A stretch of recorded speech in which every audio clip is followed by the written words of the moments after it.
My name's Rachel Farnum, and I'm a former Ivy student. I played the violin from the fourth grade until my senior year of high school, and I was in Ivy from 2015 through 2019.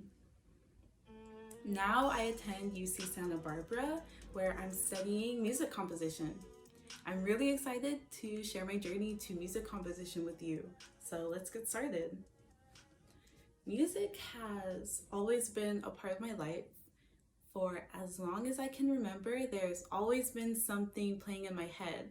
When I was a baby, my mom would play lullabies for me when I was sleeping, and when I was awake, I was obsessed with anything involving music. I simply adored it. But it wasn't until first grade that I was personally touched by a performance. I must have been 6 or 7 years old at the time, and my grandparents took my family to see an orchestral performance. The orchestra was playing along to Looney Tunes, so up on this big screen you could see Bugs Bunny and Elmer Fudd, and then on the stage there was the orchestra. What do I get to wabbit? What would you want with a wabbit? Can't you see that I'm much sweeter? I'm your little senorita.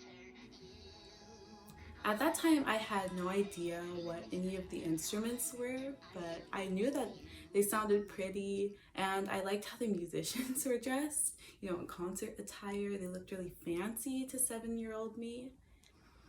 And it was at that concert that I decided I really liked music. And I wanted to do what those performers were doing. I wanted to make something beautiful. Unfortunately, my family isn't rich. We've never been well off, so we couldn't afford an instrument, let alone lessons every week. So for a while, I had this desire, but it couldn't be fulfilled. Yet I didn't lose sight of it. Luckily for me, my elementary school offered a music program. If you were well behaved, had good grades, and you were in fourth grade, you could learn how to play an instrument. And that was a game changer for me. I signed up right away, and soon enough, I was in an orchestra. I attended orchestra every week, and we learned how to hold our instruments. We learned the names of the strings. We learned how to hold our bows, and we learned proper maintenance of the instrument. We went through the basics, the fundamentals, really just all the boring stuff. At least that's how I felt as a kid. But looking back, I'm thankful that I did learn the more boring things first, because that set the foundation for more exciting things later on.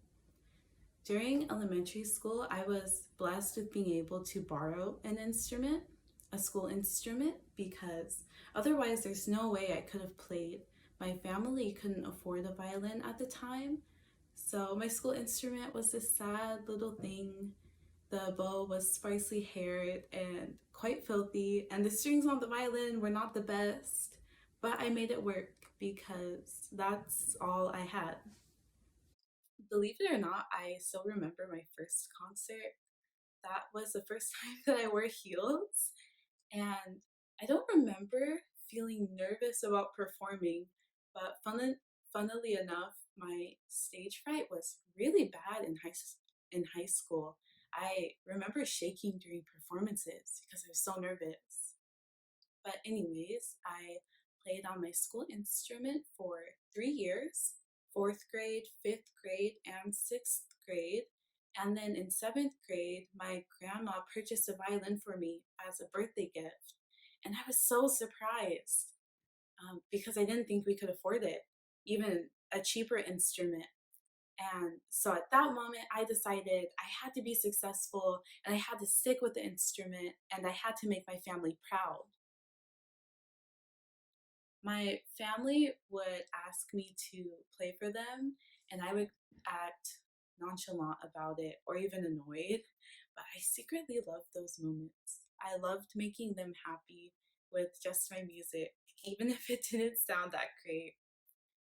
As the school years progressed, it was the same thing day after day, go to class, rehearse, and repeat with the occasional performance thrown in.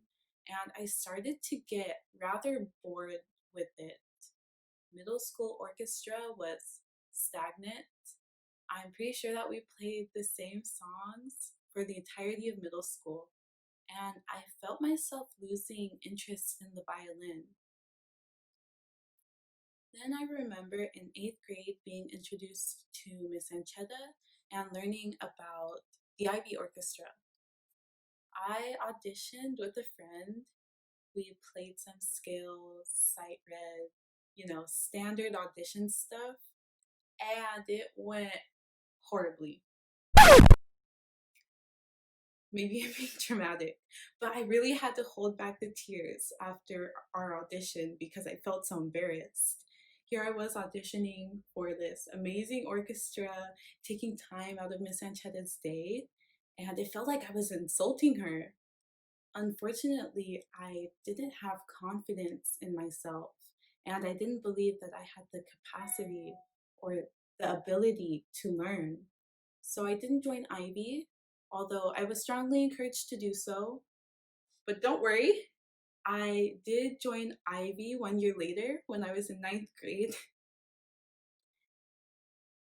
And it turns out that everything I had ever learned was basically wrong. My posture was bad, my bow hold was incorrect, my fingering was wrong. I essentially had to learn how to play the violin all over again, but I was determined to improve. So I spent hours on YouTube learning how to hold the instrument the right way, learning how to hold the bow so that my arm didn't get tired, how to play with vibrato eventually. And even after long concerts, I would go home and spend hours practicing. I would start from the beginning, the very first pieces that I learned back in fourth grade, and I would work my way up to the current pieces that I had played that evening. It was sort of like a sacred ritual for me. So, if you can tell already, I was a bit of a perfectionist. And unfortunately, that's what ruined me. I obsessed over every little detail. I always compared myself to others. And most of all, I was afraid to make mistakes, even though that's an important part of improving. At one point, I was in Ivy, my high school orchestra, and a junior college orchestra, and I struggled the whole time. All I could think about was how I wasn't good enough and how I wouldn't be successful. But it was around that time in my senior year when I began composing. Like I mentioned before, I always adored music. Music was everything. I especially adored film scores. But when I thought about the mechanics of composing, it seemed unattainable. I mean, how do you write music for an entire orchestra to play along to an hour-and-a-half movie? It's crazy. I didn't know where to start when it came to composing. But then I took an IB music class, and the majority of the class consisted of stacking triads, learning about chords. But I was learning how to make music, albeit simply, and I was composing. My first composition assignment was a total of 36 seconds, so it wasn't that long, but it was the fact that I did that, I made that, that made it so significant. What I love about composition is the freedom of it. It's like painting a picture. You have your canvas and your paintbrushes, the tools you need to create a work of art. But what you create is up to you. And no one can tell you that your work is wrong because it's yours. I began composing more and learning new things about instruments. It was like a whole new world opened up to me. And I was ready to explore the possibilities. I decided that I wouldn't major in music performance, although I played the violin for so long, but that I would go into composition. And in the spring of my senior year, Miss Anchetta encouraged me, as well as two other students, to compose for Ivy. So I took that opportunity to write pieces to add to my college applications. And I'll admit the process was slow and really messy. I didn't have a plan really. I just started with a sliver of an idea and I sobbily tried to make something somewhat cohesive form from that idea. And I ended up with two compositions. And at the time, these were the longest works that I had ever written. One of my compositions was then performed by Ivy at MSJC. Although that was my first legitimate composition and thus not my strongest work, I couldn't help but feel accomplished. At one point, I knew nothing about writing music, and now I was conducting a 2.5 minute piece that I made. And I feel like that's really where my composition journey began. I submitted my work to music programs, and I was accepted to all of my top choices for university. And I ended up at UCSB in the music program in the College of Creative Studies. Since then, I've been writing, and I'll admit that some days are more challenging than others. I still question my abilities and I doubt myself. But then I look back on the work that I've completed and I remember that there's so much more I have to learn. Rather than shying away from new experiences, I'm embracing them. And I hope that you'll embrace new experiences as well. And I wish you luck on your journey through music and through life. That's all, folks.